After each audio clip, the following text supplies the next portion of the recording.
Camaradas, amigas e amigos, tal como Ana Pires acabou há pouco de referir, reforçamos esta saudação de grande solidariedade com todos os movimentos e organizações que há muito tempo esta parte manifestam a sua solidariedade com o povo palestiniano, que neste momento está a ser alvo de uma agressão com vista a um genocídio planificado. Nós, no século XXI, não podemos aceitar que os mesmos que foram atacados pelo regime nazi utilizem, em alguns casos, sistemas semelhantes contra o povo palestiniano. O povo palestiniano tem o direito a uma pátria livre, viver em liberdade e decidir sobre o seu futuro. Daqui, mais uma vez, a CGTP reafirma a sua solidariedade e a disponibilidade para com outras organizações e movimentos em Portugal, mas também na Europa, prosseguir esta luta, que é uma luta de todos, pela liberdade, pela paz, pela solidariedade com o povo palestiniano. Uma segunda saudação, nomeadamente para os muitos ativistas sindicais, homens e mulheres, que se levantando de madrugada destas regiões que temos por todo o país, fizeram um esforço para estar aqui hoje, às 10 horas da manhã em Lisboa, e demonstrar que não há nenhum impedimento que possa pôr em causa a nossa vontade de pôr termo a esta política e estas medidas antissociais e laborais. Camaradas, amigos e amigas, saudamos todos que resistem e lutam contra a política direita e hoje aqui se concentram para denunciar e dizer não ao governo do PSD-CDS, o tal que fala em retoma e pela calada e no período das férias prepara um novo assalto aos trabalhadores e reformados.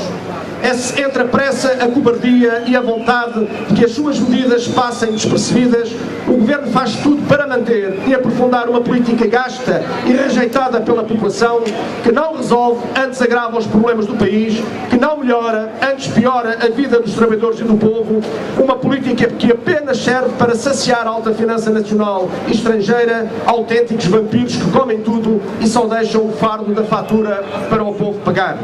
Obcecados com o cumprimento do Tratado Orçamental e a redução do déficit a qualquer custo, o Governo e o Presidente da República persistem em afrontar a Constituição e chantagear o Tribunal Constitucional.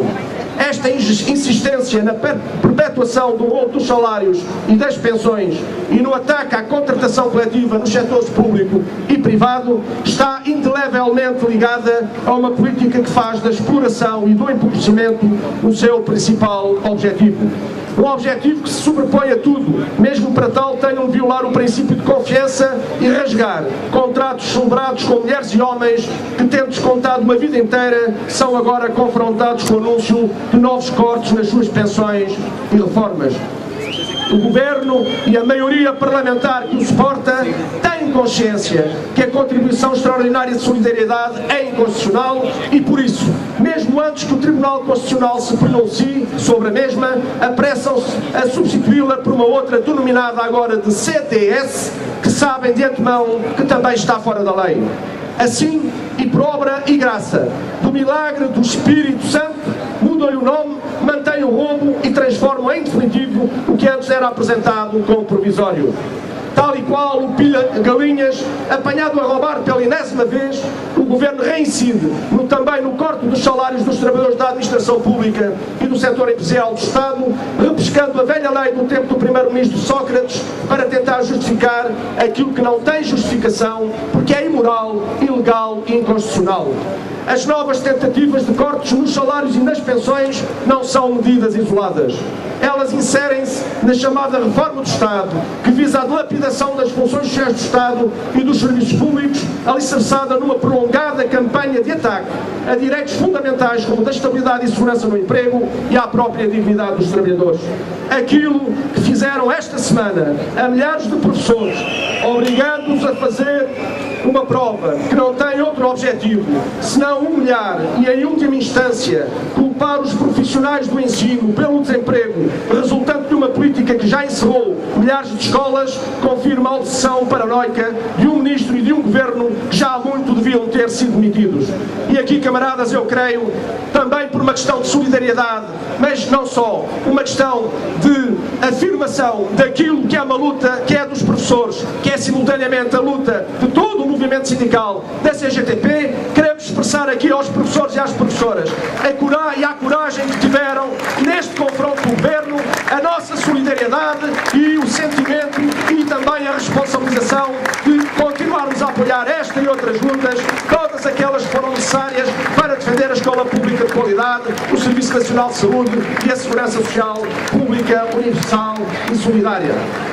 A grande verdade é que todos os trabalhadores da administração pública e do setor empresarial do Estado têm histórias idênticas, onde a mentira é repetida até a exaustão, sempre com o objetivo de desmantelar a contratação coletiva e retirar direitos, numa tentativa de virar a população contra estes trabalhadores, inventando regalias e mordomias que não existem para de seguida reduzir e degradar o serviço prestado e assim justificar a sua privatização ou a entrega da gestão à iniciativa privada, como neste momento acontece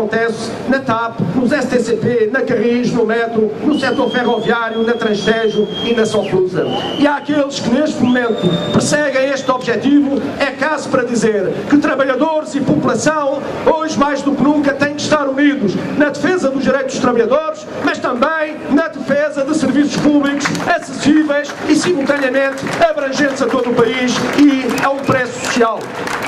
Esta é uma velha tática cujos resultados já são conhecidos em outras áreas. Que o digam as populações do interior do país que depois da privatização da rodoviária nacional ficaram sem transportes. Que o digam as famílias portuguesas que pagam cada vez mais pela eletricidade e os combustíveis e que não veem os propalados efeitos da concorrência que se abriria com a liberalização de preços e a privatização da EDP e da Galp. Que o digam os trabalhadores de empresas de outros setores fundamentais, entretanto privatizados e desmantelados, ficaram no desemprego, ao mesmo tempo que a riqueza criada no país cai e a dívida não para de aumentar. O supremo objetivo que os guia, a eles, ao governo e simultaneamente aos grupos económicos e financeiros, é de alargar o empobrecimento e aumentar a exploração, é vertido numa política que não olha a meios para atacar direitos laborais e sociais dos trabalhadores do setor público e privado, para generalizar o desemprego e a precariedade e acentuar as desigualdades. Para eles, não chega à redução acumulada de mais de 7 mil milhões de euros nas remunerações, enquanto que os rendimentos do capital continuam a aumentar e, por isso, querem manter o corte no valor do trabalho extraordinário e decretar na Secretaria a caducidade dos contratos coletivos de trabalho.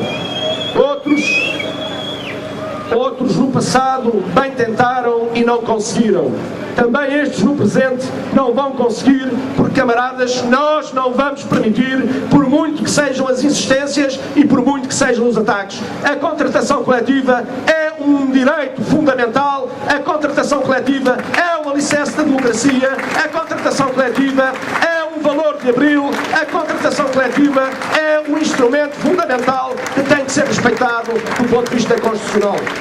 E como referia, a contratação coletiva é um alicerce insubstituível da democracia e um elemento da harmonização social e do progresso e de importância vital para a estabilidade e segurança do emprego, para uma mais justa distribuição da riqueza, para a efetivação da igualdade de direitos entre mulheres e homens e a melhoria das condições de trabalho, designadamente na segurança e saúde no trabalho. Atacar a contratação coletiva é atacar a Constituição da República. O direito de todos, unidos e organizados, defendermos e melhorarmos esta conquista de Abril constitui um dever de todo o movimento sindical unitário e uma obrigação das mulheres e homens de todas as gerações que lutam por uma sociedade de progresso e justiça social. Nunca na nossa história recente estivemos confrontados com uma situação em que os salários e as prestações sociais são cortadas, a educação e a saúde, a habitação e os transportes, a energia e outros bens e serviços essenciais privatizados ou reduzidos e estão cada vez mais caros, inacessíveis e degradados num quadro em que não para de aumentar a colossal carga fiscal sobre os rendimentos de trabalho. A apresentação de alterações ao IRS, a fiscalidade verde, a subida do IVA e o aumento da TSU para os trabalhadores são o exemplo acabado da opção de classe deste Governo. A população que pague mais impostos, que o Governo lá está para premiar as grandes empresas, com a redução dos já diminutos impostos que sobre estas incidem e já agora promover novos perdões fiscais para o Ricardo Espírito Santo e amigos dos grupos económicos e financeiros. Esta é uma política insustentável que enfraquece ou empobrece o nosso país. Ao definhamento económico e desigualdades sociais juntam-se também à alarmante situação demográfica. Bem pode o Governo falar da natalidade e tentar iludir a opinião pública com programas, com nomes pomposos, porque enquanto não forem atacadas as causas da situação que coloca Portugal como um país da União Europeia com menos natalidade, não há paliativos que resolvam este problema. A causa da baixa da natalidade reside, e nós informamos mais uma vez, nos baixos rendimentos, no desemprego, na instabilidade profissional, na precariedade e na penalização que aqueles que trabalham e têm filhos estão sujeitos no quadro da crescente desregulação laboral. A causa está na imposição de uma política de direita que se centra na satisfação dos mercados e não na resposta às necessidades essenciais da população, negando o sonho à maioria dos jovens de terem filhos e de trabalharem, viverem e serem felizes no seu próprio país. A resposta para estes e outros problemas passa pela ruptura com a política direita e a admissão do governo do PSD, CDS-PP. Este governo é claro e evidente que não tem nem base social e eleitoral, nem base e nem legitimidade política para continuar em funções. É preciso dar a palavra ao povo. Portugal precisa de uma política de esquerda e soberana que ponha o país no rumo do desenvolvimento e da coesão social e territorial, afirmando os ideais, os princípios, as causas e os valores de Abril no quadro da efetivação de uma democracia plena nas suas dimensões política, económica, social e cultural. É preciso e urgente a defesa e efetivação dos direitos consagrados nas convenções coletivas de trabalho, combatendo os bloqueios patronais, rejeitando a caducidade, as normas gravosas da Lei Geral do Trabalho nas funções públicas e a tabela única, e afirmando a contratação coletiva como elemento vital para a qualidade do emprego, a valorização dos salários e a melhoria das condições de vida e de trabalho. É preciso e urgente o aumento dos salários, nomeadamente o salário mínimo nacional.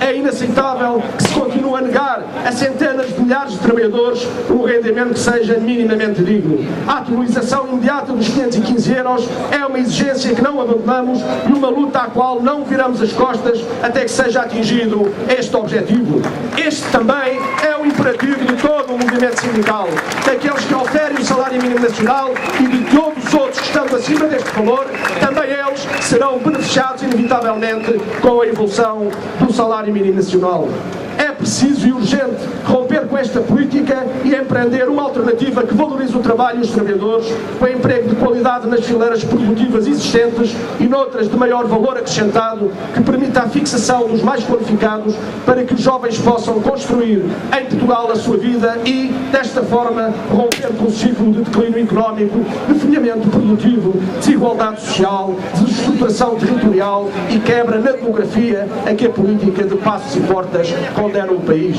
É preciso e é urgente a defesa das funções sociais do Estado e a promoção de mais e melhores serviços públicos, travando desde já os processos de privatização e concessão de empresas que garantem direitos arduamente conquistados e que agora PSD e CDS querem entregar de mão beijada aos privados. É preciso e é urgente uma outra política fiscal que ponha quem mais tem a pagar e alivie a incomportável carga fiscal que incide sobre os assalariados e os reformados. É preciso e é urgente renegociar a dívida e rejeitar o tratado orçamental imposto por Bruxelas e Estrasburgo, que asfixia e impossibilita o desenvolvimento soberano do país.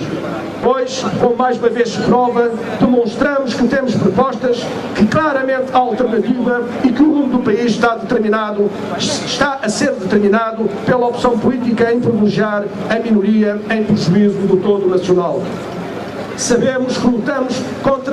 contra poderosos interesses, contra aqueles que acumulam no ano o que gerações e gerações de trabalhadores não conseguem durante uma vida inteira de trabalho. Mas se eles têm a força do poder, é caso para dizer que nós temos a força da razão, que nos une e estimula para prosseguir e ampliar a luta com a persistência e tenacidade que os incomoda cada vez mais e a coragem e a determinação de quem, convictamente como nós, acredita que este país tem futuro e que é possível uma outra política que valorize e dignifique os trabalhadores.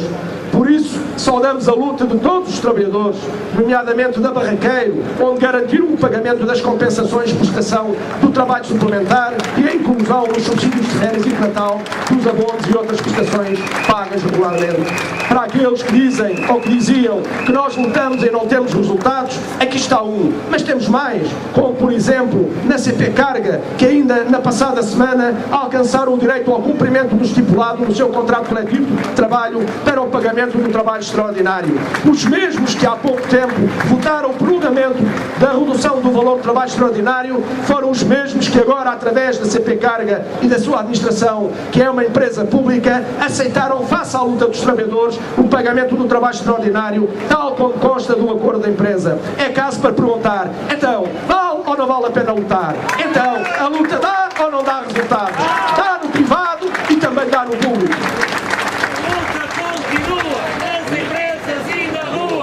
A luta continua nas empresas e na rua. A luta continua nas empresas e na rua. E porque a luta continua nas empresas e na rua, saudamos também os milhares de trabalhadores que em centenas de autarquias e em diversas instituições da administração pública conseguiram, contra tudo e contra todos, a manutenção das 35 horas de trabalho. Também aqui eles bem tentaram, mas não estão a conseguir. Nós estamos a furar e vamos ganhar, vamos alargar as 35 horas a todo o país. Saudamos ainda, camaradas, amigos e amigas, os que conseguiram, fruto da luta de todos, trabalhadores com vínculo efetivo e precário, integrar no quadro de muitas empresas os trabalhadores com vínculo precário, passando-os ao quadro com contratos sem termo e, neste caso concreto, demonstrando que também aqui é possível continuar a lutar pelo princípio que é um posto de trabalho permanente tem que corresponder a um contrato de trabalho permanente. E porque neste período de férias a luta não para, valorizamos de forma particular as greves e outras iniciativas que estão já aí a caminho, como aquela que hoje vai ter lugar dos desempregados inseridos nos contratos, empregos e inserção, e que se manifestam em Lisboa logo à tarde. Para os desempregados, para aqueles homens e mulheres que não têm emprego, para aqueles que hoje estão nos empregos, no emprego e inserção e que continuam a ser explorados, também uma palavra de saudação de mais de 1 milhar de ativistas sindicais em diversas posições de trabalhadores e dizer-lhes que a CGTP continua com eles até que os seus objetivos sejam concretizados e a sua integração no mercado de trabalho seja efetivada. Valorizamos também, de uma forma particular, aquilo que se vai passar na próxima segunda-feira no Porto, nomeadamente uma concentração dos trabalhadores da EMF que estarão a lutar no Porto contra a eventual destruição de 60 postos de trabalho nas oficinas de Guifões. Valorizamos e enaltecemos a greve do dia 31 dos trabalhadores do SPDH, da escala do aeroporto do Porto, da concentração de ativistas do STAL no dia 1 de agosto, dos trabalhadores dos CTTs que estão em greve há mais de uma semana e que vão prolongar esta greve até ao dia 5 de agosto. Valorizamos ainda e enaltecemos a greve do Centro Hospitalar do Barreiro e Moita, que já está prevista para o dia 25 de agosto, para defender os direitos dos profissionais de saúde, mas acima de tudo para defender o Serviço Nacional de Saúde, para que ele continue a corresponder às necessidades e anseios da população. E acima de tudo, camaradas, creemos que ainda é importante realçar aqui um outro dado. É que este Governo quer implementar a partir do dia 1 de agosto o prolongamento da lei que continua a permitir às empresas roubar o valor do trabalho extraordinário até ao final do ano. Eu creio que há um compromisso que já assumimos anteriormente no passado dia 10. Mas esse compromisso é para valer. Ou seja, que nenhum setor de atividade e que nenhuma empresa, depois de discutido o processo com os trabalhadores e as trabalhadoras, deixe de fazer aquilo que tem a fazer. Ou seja, prosseguir a luta contra o roubo do valor do trabalho extraordinário e exigir o pagamento do trabalho extraordinário de acordo com aquilo que está nas convenções coletivas de trabalho. Não há lei nenhuma que possa sobrepor às convenções coletivas de trabalho. É preciso respeitar os contratos coletivos de trabalho. Vamos à luta e prolongar, neste caso concreto, um pré-aviso de greve ao trabalho extraordinário para conseguirmos o mais depressa possível concretizar este objetivo. Neste quadro e na sequência das conclusões da grande manifestação que realizámos aqui neste local no passado dia 10 de julho, o Conselho Nacional da CGTP anuncia que vai realizar no próximo mês de agosto uma ampla campanha de esclarecimento e ação em todas as regiões do país contra o roubo dos salários, pensões e direitos, com a realização de iniciativas variadas, nomeadamente paralisações, plenários e contactos nos locais de trabalho e na rua com os trabalhadores e a população em torno da defesa dos seus direitos, da liberdade e garantias, da exigência de uma nova política e de um novo governo que, saído das eleições, corporize uma política de esquerda e soberana sentida e exigida pelos trabalhadores e o povo. É caso para dizer e para terminar, estamos a aproximar rapidamente do mês de agosto, mês de férias, mês de descanso, merecido repouso, mas também este ano eu creio que o movimento sindical vai marcar a história, porque sendo o mês de agosto o mês de férias, o mês de repouso, vai ser também o mês de protesto, o mês de luta, o mês de indignação, o mês de permanente contacto com os trabalhadores e com a população. Nós não baixamos os braços, nós vamos continuar a luta por aquilo que acreditamos. Viva a luta dos trabalhadores e das trabalhadoras portuguesas! Viva a CGTP Intersindical Nacional! A luta continua! A luta continua! A luta continua! A luta continua! A luta continua! Camaradas, porque está a decorrer as votações ali na Assembleia da República e porque no nosso balão temos inscrita a palavra Governo, o apelo que faço é que rebentemos o balão e desta forma simbólica rebentemos com o Governo e a política de direita. E já agora não vamos encerrar sem antes dar uma grande assobiadela. Está na hora, está na hora!